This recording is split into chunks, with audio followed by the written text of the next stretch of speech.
I am a huge fan of Five Nights at Freddy's and of course Lego. And with the second movie coming out in just a few months, it's the perfect time to go back to where it all started. In this video, I'm going to show you how I recreated the iconic office from Five Nights at Freddy's in Lego. So, it's FNAFing time. Is that good?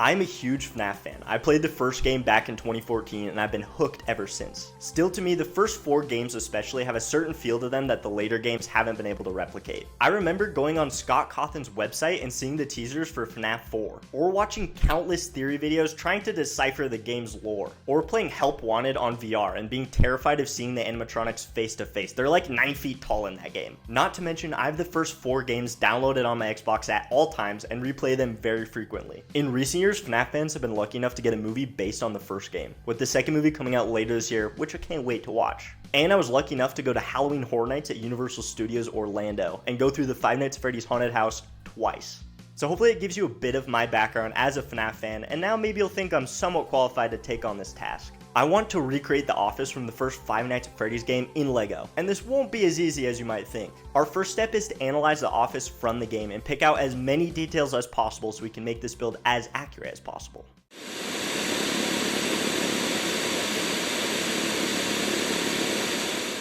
So this is the office from the first game.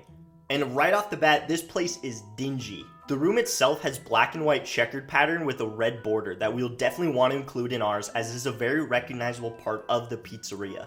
On the floor, we also see the black and white checkered pattern. To each side, there's a window that the player sees the animatronics outside of, and a door that the player can open and close using a button. There's also a second button to control the lights. On the wall in front of us, there's the iconic Celebrate poster with the gang and lots of children's drawings. The black desk is important to get right, so we need to keep in mind those desk drawers off to the left side. Underneath the desk appears to be a speaker. It's in the shadows and barely visible in the game, but hey, we're being accurate and I'm adding it. On the desk are what I can only assume are camera monitors. Oddly enough, we never use these camera monitors in-game. The player pulls up what looks like an iPad or something, and that's where we see the cameras. We're going to make what we call a creative choice here. This won't be entirely accurate to the game, but these camera monitors on the desk will show the camera footage that we see in-game. We'll include some of the most iconic camera footage we see in-game and have multiple of them on these camera monitors just so we can include more fun details. On the desk, we also see the iconic red and white cup, along with the arguably even more iconic desk fan. We also see crumpled up pieces of paper. So that's every major detail we see in the office, and what's that? Oh right! I would never forget to include the cupcake. Specifically, Carl the cupcake. Yes, he has a name, and yes, it is Carl, who stares at us, lifeless, without moving every single night. Even though in the movie, he's as active of a threat as all of the other animatronics. So including Carl, that's all the main identifiable details I could spot in the FNAF 1 office.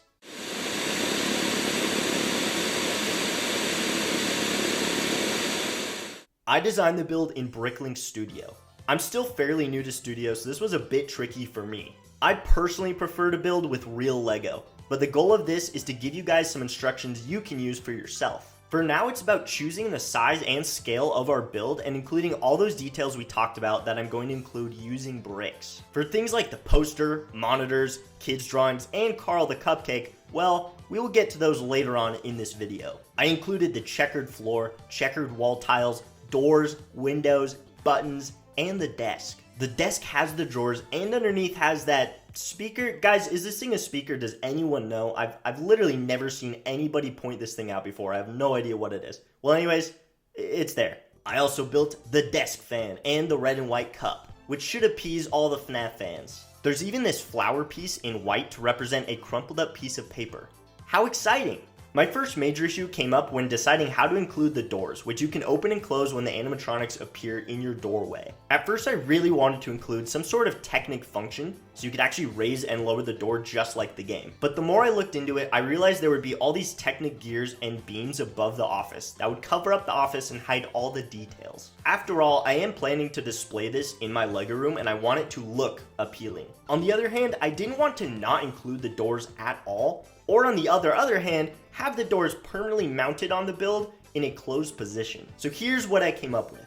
There will be studs above the door frame so you can attach and detach the doors with ease. That way it gives you both options to display. And if you're wanting me to have working, functioning doors, keep in mind, we're not having functioning cameras and the LEGO Night Guard is not getting paid for a shift, so realism isn't a huge factor. Speaking of the Night Guard, in the game you never see a chair at the desk. Which begs the question, is the player standing for his 12 to 6 a.m. shift every night? I think Fazbear Entertainment would get in some serious trouble for not giving the Night Guard a chair. I mean, missing children, malfunctioning animatronics, and faulty electrical are one thing, but no chair? That's just kinda cruel. So our Night Guard gets a chair. And with that, the build itself is pretty much complete. I thought about including the hallways on both sides or the main stage where Freddy, Bonnie, and Chica performed, but for now it will just be the office, and maybe, if this video does well, we can tackle the rest of the pizzeria later. And I gotta say, I really like it. It's not a huge build, but you know, it doesn't have to be. But obviously, the office isn't complete. We still need printed elements for the Celebrate poster, the camera monitors, and of course, Carl. For this, I reached out to Masterpiece Custom Designs. Masterpiece Custom Designs is run by my sister, who you might know from LEGO Masters, Miranda, and her husband Josh, who you might know as Energy Crystal Enjoyer. Josh has an awesome series he's doing on his channel where he's recreating the defunct Disney Alien Encounter ride in LEGO. You should definitely check it out after watching this video, of course. I told Josh my vision and that I desperately needed his help to make the FNAF 1 office as accurate as possible. So let's hear from Energy Crystal Enjoyer himself about how he took on this daunting task.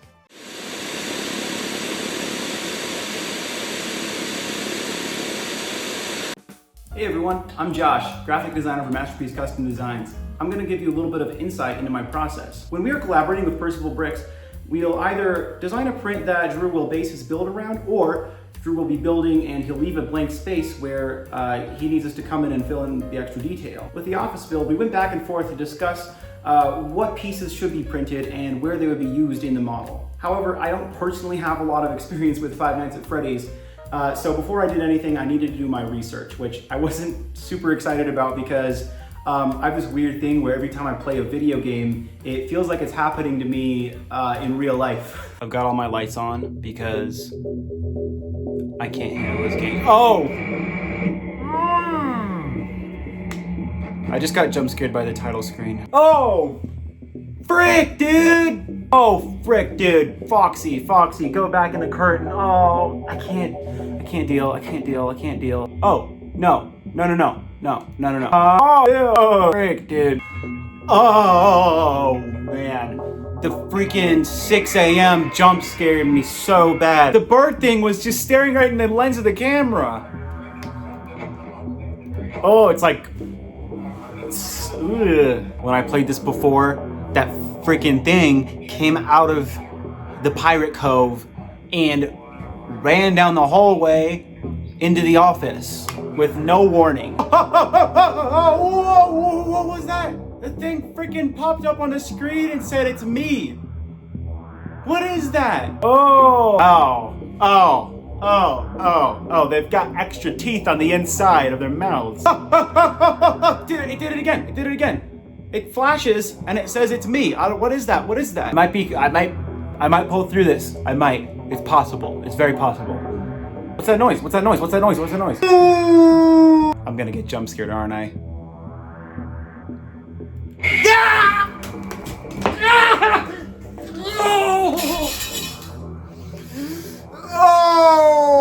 Yeah, there's a reason why I only play Traveler's Tales Lego games. So now that I've been completely traumatized, it's time to start on the designs. Like Drew already mentioned, for this build, we wanted a way to integrate the camera designs into the build.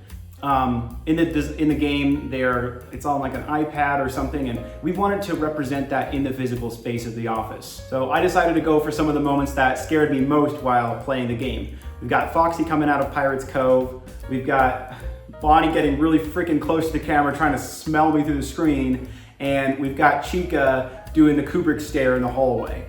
I decided to put these on light bluish gray 2x2 tiles.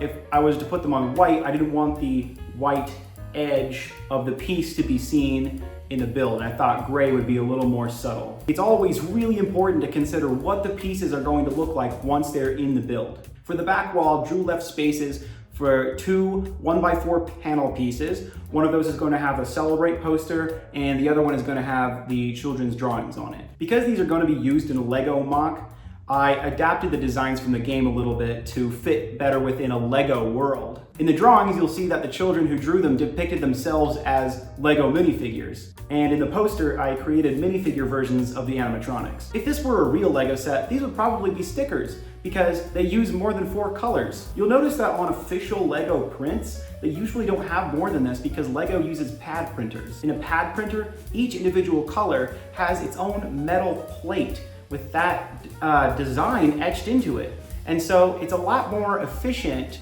to use less colors with a pad printer. With a UV printer, however, which is what we use, we have an unlimited range of colors.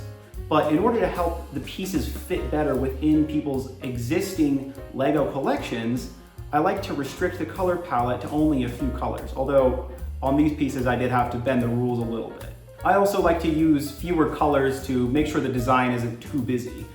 When you have unlimited possibilities, sometimes you do have to rein it in to make sure things stay visually appealing. We made the decision not to produce any minifigures to represent the animatronics from the game. Instead, they're represented on the tiles as if they are still in the other hallways of the building. While we could absolutely print their torsos and their legs, when it comes to the head, it gets a little bit tricky. My feelings and Drew's feelings is that if Lego were to produce these minifigs themselves, each of them would probably have their own distinct head mold, kind of like the Lego Muppets minifigures or the Lego Animal Crossing minifigures. If we were going to print those designs on regular minifigure heads, I think it would look kind of sucky, so we decided not to do that at all. However, there is one animatronic whose shape is close enough to a minifigure head that we were able to recreate it, and that would of course be the cupcake. For that, we used a pink head placed inside a Lego cupcake wrapper element. In the original, the seam between the top of the cupcake and the wrapper, that seam in the middle,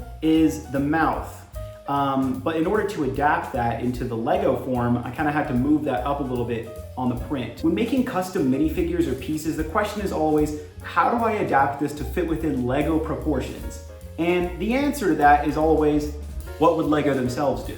I usually go on a Bricklink and look at the existing Lego catalog to get some inspiration. But also after a lifetime of handling Lego pieces myself, a lot of that design language is kind of baked in. The important part of the process is that I'll look at the design and I'll ask myself, does this look like something that Lego would make? Because again, I want to make sure that all of these pieces can fit within people's existing Lego collections. We don't want these pieces to stand out in a bad way. We want them to stand out in a good way, in the sense that they're unique pieces and designs and minifigures that Lego hasn't made before. The goal is just to make sure that these prints don't look out of place. Now that I have my designs all done, it's time to print. In Masterpiece Custom Designs, we only use official Lego elements. I'll throw these pieces into our UV printer and boom, there we go. A bunch of awesome pieces that you can use with Drew's instructions. Now that we have these pieces, I think it's about time to show off what this model looks like fully completed.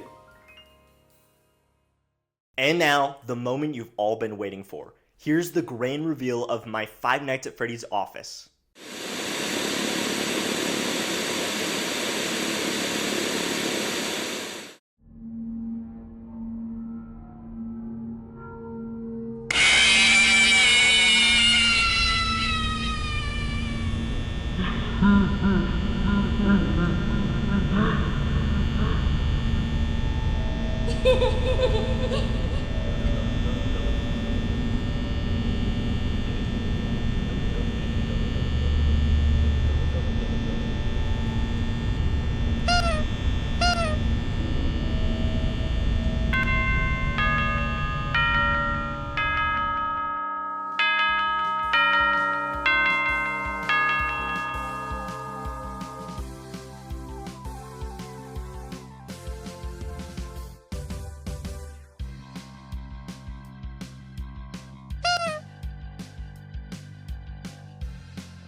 The best part is you can have this build for yourself.